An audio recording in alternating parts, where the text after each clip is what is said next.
At ngayon mga friends, tayo magbabrine na ano sa ating chicken. Meron tayong kalamansi, 10 pirasong kalamansi. Slice muna natin ating chicken.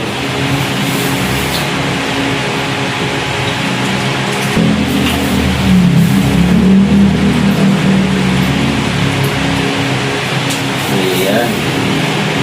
So, medyo marami yung tubig, bawas natin konti. Sakto lang na nakasubmerge yung ating chicken. Ayan. Lagay din ng asin.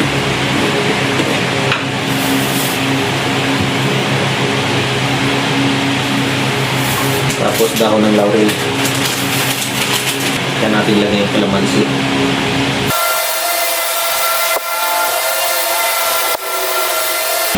Yung bawang.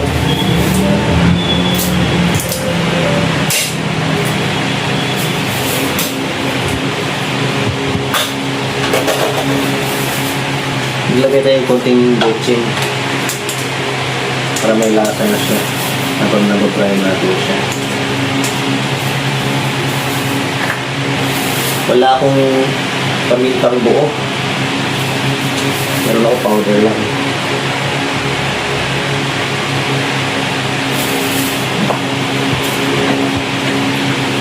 Tama na muna yan. So ganyan lang siya kabilis mga friends, dry natin. Lagay natin sa ref, sa chiller lang overnight. Sige naman tayo magpa-fried ngayon.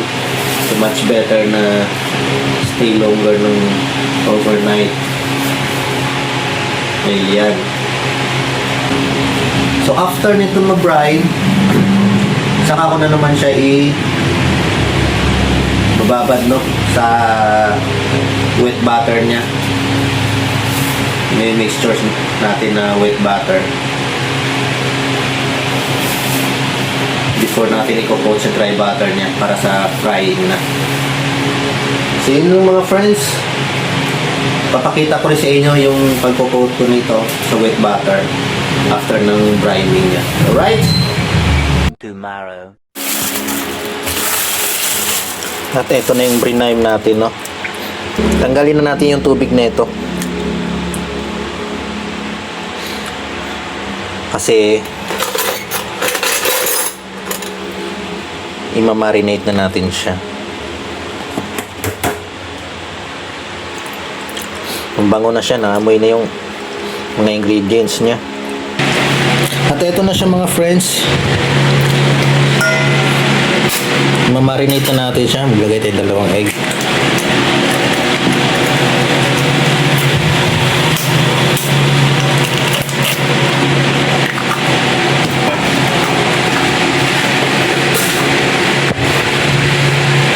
Mabilisang marinate lang to. So yung garlic means garlic dahil wala akong garlic powder. So white pepper powder,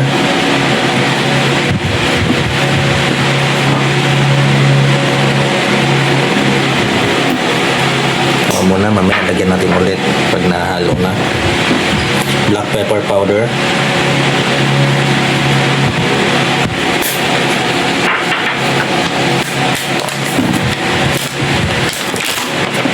cornstarch,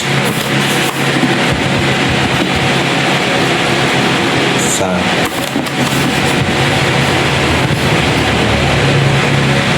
dalawa, 3 kutsarang cornstarch,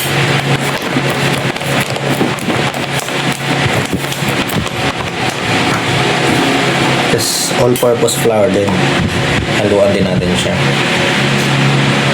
sa 2, 3.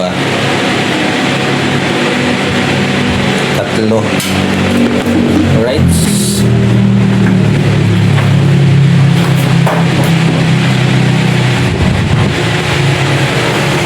Diced salt, parang powder din to. Asin,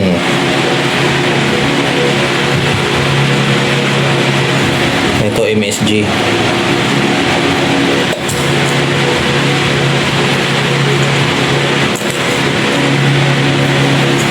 So haluin na natin siya, no? Wala akong nilagay na asukal, ha? Wala. Di ako naglalagay ng asukal.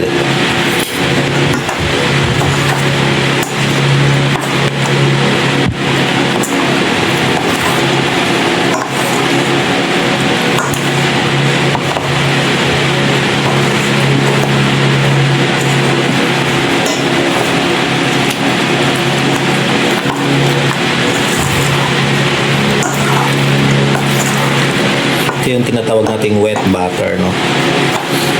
So hindi pa siya yung final. Kasi bago mo siya ipa-fry, i-coat mo na siya doon sa dry butter, kung tawagin. So pinaka-breading mix natin. Breading mixture.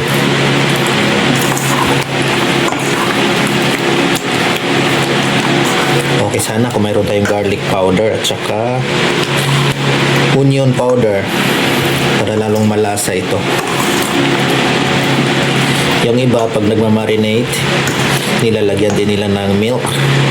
Yes. Warm milk yung nilalagay nila para dito sa wet butter. Pero ako din ako gagamit ng milk. Okay na to.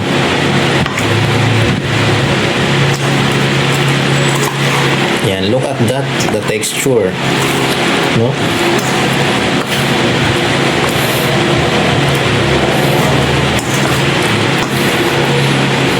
Tsura pa lang, oh. Parang chicken na.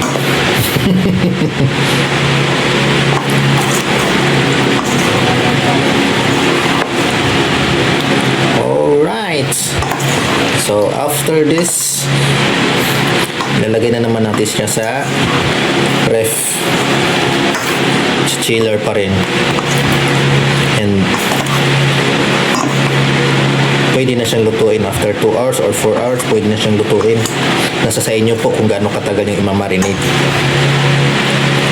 Pero much better kung 4 hours pataas para ma-absorb niya yung mga ingredients, yung lasa ng mga ingredients, yung mixtures natin dito. O, diba? Ang ganda. Looks so amazing. Alright, ganyan lang po. At ituturo ko rin kung paano natin siya gagawa ng dry butter, no? Pag nagpa-fried na tayo. Alright? Thank you. 3 days later. So, pisan natin butter dito. Gagawa muna tayo ng ating ready mix. Ayan. Tatlong kutsarang cornstarch. Ayan. Tapos, maganda sa ito kung mayroon tayo garlic powder tsaka onion powder para mas lalong malasa, no? Kaso wala eh. Lagyan tayo ng brown black pepper. And also brown white pepper. And additional na spices lang po yan. Dagdag lasa. Tansya-meter lang din po yung mga friends. Tapos, yan, maglagay ko ng konting curry powder. Yan, konting-konti lang para hindi siya talaga yung taste niya na curry taste niya. Tapos, kuha na tayo ng ating all-purpose flour. So, bago yun, asin muna tayo. Konting asin lang yan. Pirasong asin lang po yan. Ang marinig natin yung asin na yun eh. Padagdag lasa lang siya. And konting MSG. Yan. Alright. Ganyan lang siya mga friends. Ito ay sariling ko lang naman to. Sariling style, no? Pinapakita ko lang sa inyo. Gusto nyo gayahin? Okay. Pwede okay. Basta pinapakita ko lang kung ano ginagawa ko pag gagawa ko ng breading mix. Yan. Lagyan na tayo ng all-purpose flour. Alam mo, tsara na. May muna natin mga insan. Yeah. May muna. Alright. Gawin natin mabuti para mag-well incorporate yung ingredients. And last. Yan. So, spoon full lang din na all-purpose flour. Right. Natin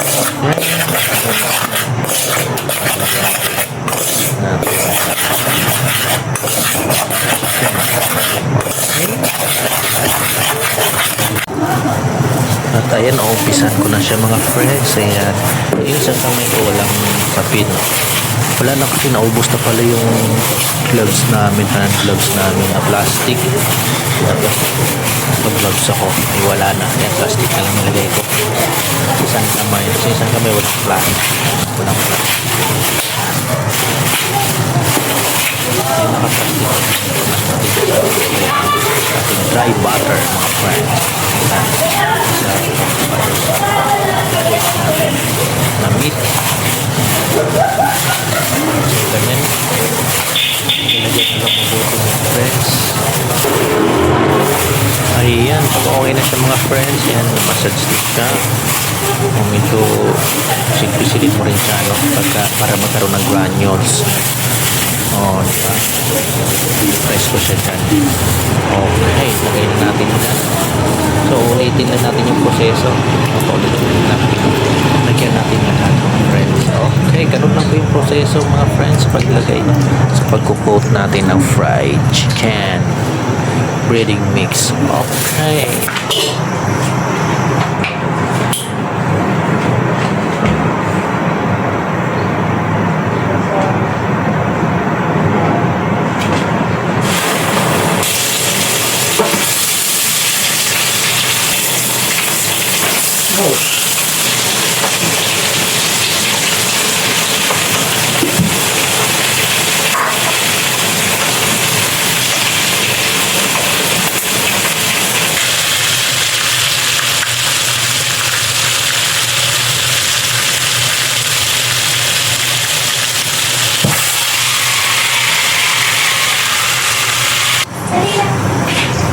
Dali na, sama ka sa amin.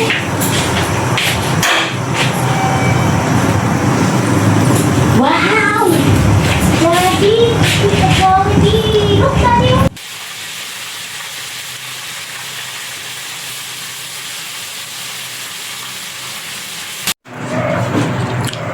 At ito na ang ating fried chicken mga friends. Ito yung gravy natin, no? Gawa lang din natin to. Ayan, look at that! Fried chicken.